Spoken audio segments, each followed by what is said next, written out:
कौन से क्वेश्चन पढ़ेंगे? दो ध्रुवता का जो अंत है हमारा, दो ध्रुवता का अंत कौन सा चैप्टर है? पहला चैप्टर है, उसके इंपॉर्टेंट क्वेश्चन पढ़ेंगे। पहला क्वेश्चन हमारा 1989 में कौन सी घटना से जर्मनी का एकीकरण का कारण बनी? कौन सी ऐसी घटना थी जिससे जर्मनी का एकीकरण हुआ? कौन सी ऐसी घटना थी जिससे जर्मनी का? तो बहुत बर्लिन का दीवार का गिरना, बर्लिन का दीवार का। और आपको मैंने पढ़ा रखा है बर्लिन की दीवार बनाई कब गई थी? बर्लिन की दीवार बनाई गई थी 1961 और गिराई कब गई? 9 नवंबर 1989 को बर्लिन की दीवार को क्या कर दिया गया? गिरा दिया गया। कोई दिक्कत तो नहीं? बर्लिन कहां की राजधानी थी? जर्मनी की। क्वेश्चन नंबर सेकंड क्या है? सोवियत प्रणाली में किस विचारधारा पर आधारित थी? सोवियत प्रणाली जो है किस विचारधारा पर आधारित थी? तो समाजवादी। और समाजवाद का मुख्य उद्देश्य क्या होता है? कल्याण करना। क्या होता है? कल्याण। और यहां पे सरकार का पूरा नियंत्रण होता है। क्वेश्चन नंबर 3 क्या है? समाजवादी सोवियत गणराज्य कब अस्तित्व में आया? सोवियत संघ बना कब था? सोवियत संघ बना था 1900। कौन सी क्रांति हुई थी? रूसी क्रांति। सोवियत राजनीति व्यवस्था में किस पार्टी का दबदबा था? तो कौन सी पार्टी का? लगभग 70 सालों तक सोवियत संघ में कौन सी पार्टी का दबदबा था? कम्युनिस्ट। क्वेश्चन नंबर 5 क्या बच्चों? यूएसएसआर में कैसी अर्थव्यवस्था थी? यूएसएसआर सोवियत संघ में बाबू समाजवादी, राज्य नियंत्रित और योजनाबद्ध अर्थव्यवस्था थी। योजनाबद्ध मतलब प्लान्ड इकोनॉमी थी, नियोजित अर्थव्यवस्था, कोई भी काम करते थे प्लानिंग के साथ करते थे। राज्य नियंत्रित का मतलब पूरा का पूरा नियंत्रण किसका होता था? सरकार का। किसका होता था?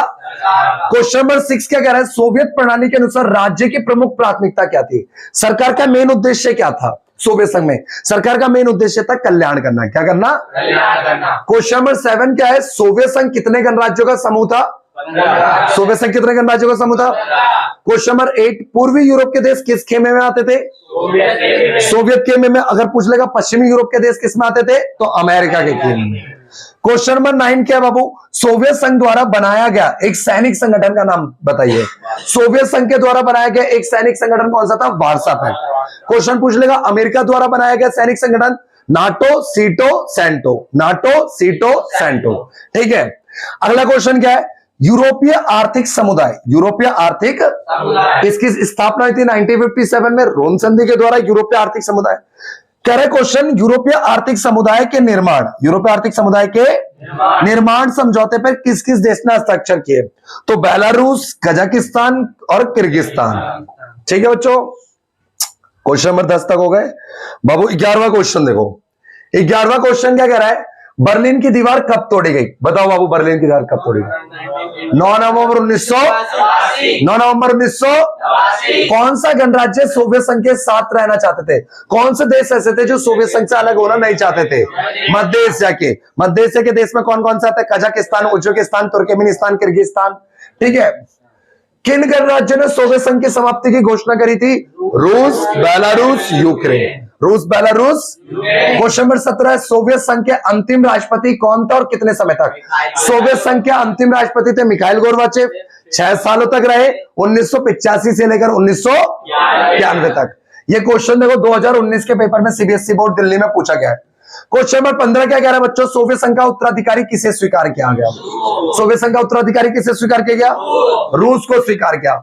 सोवियत संघ में 1991 में हुए तख्ता पलट की घटना का विरोध बोरिस येल्त्सिन क्यों करते थे? 2019 में क्वेश्चन पूछा गया। सोवियत संघ में जो 1991 में जो तख्ता पलट हुआ था उसका विरोध बोरिस येल्त्सिन क्यों कर रहे थे? क्योंकि बोरिस येल्त्सिन केंद्रीकृत व्यवस्था के खिलाफ थे। केंद्रीकृत व्यवस्था के क्या थे? केंद्रीकृत नियंत्रण के खिलाफ थे। इसीलिए जो मिखाइल गोर्बाचेव के खिलाफ जो विद्रोह चल रहा था उसके क्या कर रहा था? विरोध कर रहे थे। अच्छा, अगला क्या? क्वेश्चन नंबर 17 सोवियत संघ में तख्ता पलट में महत्वपूर्ण भूमिका किसने निभाई थी? बोरिस। सोवियत संघ के पहले राष्ट्रपति कौन थे? लेनिन थे। सोवियत संघ के आखिरी राष्ट्रपति कौन थे? सोवियत संघ का उत्तराधिकारी कौन बना? और सोवियत संघ के रूस के पहले राष्ट्रपति कौन थे? और अभी है व्लादिमीर पुतिन। व्लादिमीर।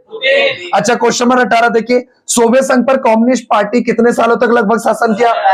70 वर्षों तक। रूस के कौन से 2 गणराज्यों में अलगाववादी आंदोलन चले? तो चेचन्या और दागिस्तान। चेचन्या और मध्य एशिया के गणराज्य में बाहरी ताकतों का बहुत तेल की कंपनी। अच्छा, ये क्वेश्चन ध्यान से देखना थोड़ा सा। देखो क्या कह रहा है? मध्य एशिया के गणराज्यों में बाहरी ताकत व तेल की कंपनियों की आपसी प्रतिस्पर्धा का अखाड़ा क्यों बन गया? आपसी प्रतिस्पर्धा का अखाड़ा क्यों बन गया? क्योंकि यहां पे ना बहुत सारा हाइड्रोकार्बन, बोले तो पेट्रोलियम संसाधन का विशाल भंडार है। तो यहां पे बाहरी कंपनियों का क्या हो गया बाबू? आगमन हुआ, बाहरी कंपनियां आने लगी, ठीक है, उसका अखाड़ा बन गया। क्वेश्चन नंबर 21, चेकोस्लोवाकिया कितने हिस्सों में बट गया? 2। कौन कौन से 2 हिस्सों में बटा? चेको प्लस स्लोवाकिया, 2 हिस्सों में बट गया, चेक प्लस स्लोवाकिया। बाल्कन क्षेत्र का सबसे गहन संघर्ष कहां पे हुआ? यूगोस्लाविया। क्वेश्चन घुमा के पूछेगा भाई यूगोस्लाविया कौन सा देश है जो कई हिस्सों में टूट गया? तो यूगोस्लाविया। ठीक है, यहां तक समझ आया होगा थोड़ा सा। आगे देखिए क्वेश्चन नंबर 23 क्या कह रहा है? क्वेश्चन नंबर 23 कहता है बाबू, उज्बेकिस्तान के लोग किस बात के लिए ललायित थे? उज्बेकिस्तान के लोग हिंदी फिल्मों के लिए ललायित थे। किसके लिए ललायित थे? हाँ बाबू ये भी आता है, ठीक है, मध्य एशिया के देश अलग नहीं होना चाहते थे, ठीक है। मध्य एशिया में ताजिकिस्तान कितने वर्षों तक गृह युद्ध चला? मध्य एशिया के कोई सा भी देश का नाम पूछ लेगा, गृह युद्ध कितने वर्षों तक चला? 10 सालों तक, 1990 से लेकर 2001 तक। सोवियत संघ ने किन संयंत्रों के लिए बाबू आर्थिक सहायता दी? भारत को सोवियत संघ ने आर्थिक सहायता दी, किन संयंत्रों को, कैसी मशीनें दी?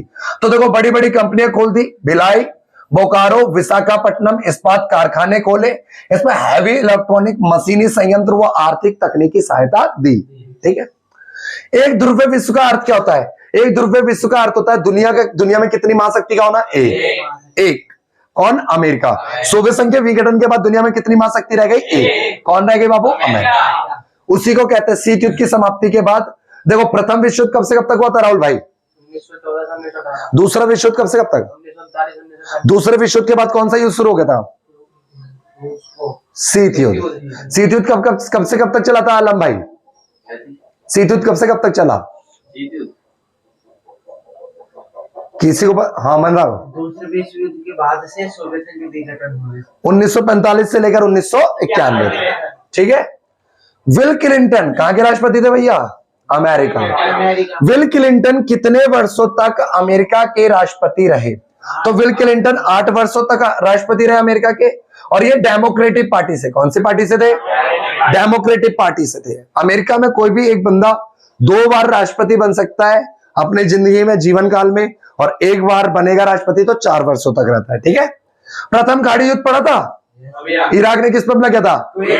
मात्र कितने घंटे में कब्जा किया था? 6 घंटे में कब्जा किया था बाबू। तो ये इराक को समझाने मनाने के लिए कौन आया था? यूएनओ की बात किसने नहीं सुनी? इराक के राष्ट्रपति सद्दाम हुसैन ने। फिर नहीं सुनी तो फिर बाबू यूएनओ ने काम किसको सौंप दिया? अमेरिका ने एक ऑपरेशन चला, ऑपरेशन डेजर्ट। प्रथम खाड़ी युद्ध बाबू किसके विरुद्ध लड़ा गया और कितने देशों की सेना ने भाग लिया? तो प्रथम खाड़ी युद्ध इराक के खिलाफ लड़ा गया और इसमें टोटल 34 देशों की संयुक्त सेना थी। प्रथम खाड़ी युद्ध को किस नाम से जानते हैं? ऑपरेशन। ये पहला युद्ध था दुनिया का जिसे दुनिया ने लाइव टीवी पे टेलीकास्ट दिया। इराक के खिलाफ कितने देशों ने मोर्चा खोला? कौन सा युद्ध वीडियो गेम वॉर के नाम से जाना जाता है? प्रथम खाड़ी युद्ध 1990 से लेकर कब तक चला था? 1991 तक चला था। इतना सोच रहे हैं, बताओ। वंश प्रो इधर देख ले भाई। ऑपरेशन इराकी फ्रीडम, चौथा वाला ऑपरेशन इराकी फ्रीडम, 4 घटनाएं पढ़ाई थी ना, चौथा आखिरी वाला। ऑपरेशन इराकी फ्रीडम का उद्देश्य क्या था? अमेरिका ने बताया कि इराक पर हमने हमला इसलिए किया क्योंकि देखो अमेरिका क्या बोलता है, हमने इसलिए करा क्योंकि ये भाई परमाणु हथियार बना रहे थे, मानव संहार के हथियार बना रहे थे। पर जो आलोचक थे उनका क्या कहना था? आलोचकों का कहना था कि भैया ऐसा कुछ भी नहीं था, इराक के तेल के भंडार पे बुरी नजर थी अमेरिका की, और अपनी मनपसंद की क्या बनाना चाहता था? सरकार। राष्ट्रपति क्लिंटन के समय कौन सा ऑपरेशन चला? Operation infinite reach.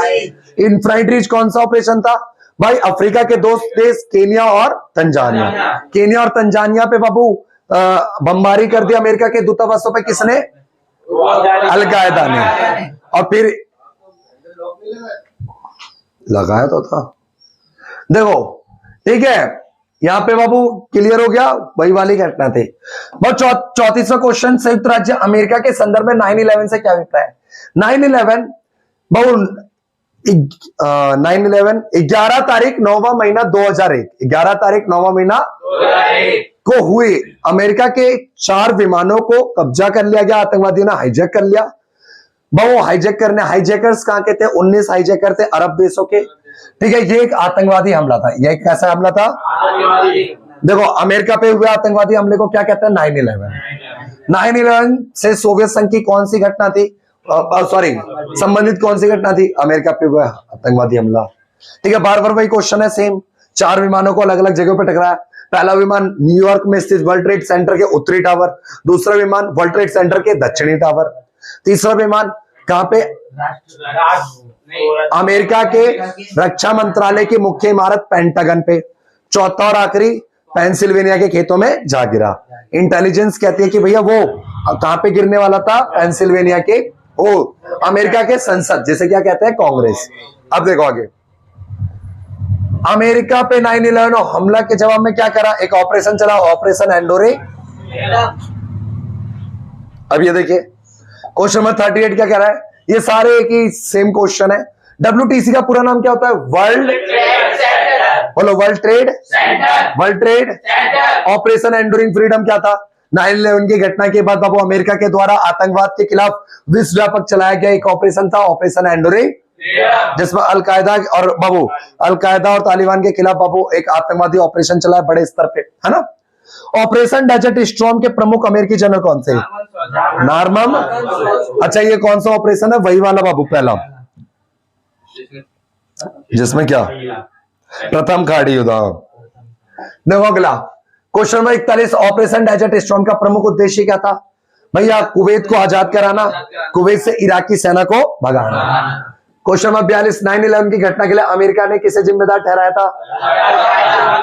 अलकायदा और तालिबान। 11 सितंबर 2003 नहीं, 2001 होना चाहिए था, को 2 विमानों ने कहा के विश्व व्यापार केंद्र, बोले तो वर्ल्ड ट्रेड सेंटर पे अटैक किया, तो न्यूयॉर्क। CIS का पूरा नाम क्या होता है बताओ? Commonwealth of independent. CIS की स्थापना कब हुई थी बताओ? 8 दिसंबर 1900। CIS में वर्तमान के कितने सदस्य हैं? अरब स्प्रिंग, अरब क्रांति कब शुरू हुई थी? 2009। अच्छा, कई जगह पे 2010 भी लिखा रहता है, कहीं पे 2011 भी लिखा रहता है, ठीक है। अरब क्रांति कहां पर शुरू हुई थी? अरब क्रांति का प्रभाव कौन कौन से देशों में दिखा? यमन, बहरीन, लीबिया, सीरिया, अरब देशों में। 100 थेरेपी से जुड़े हुए बाबू क्या परिघटना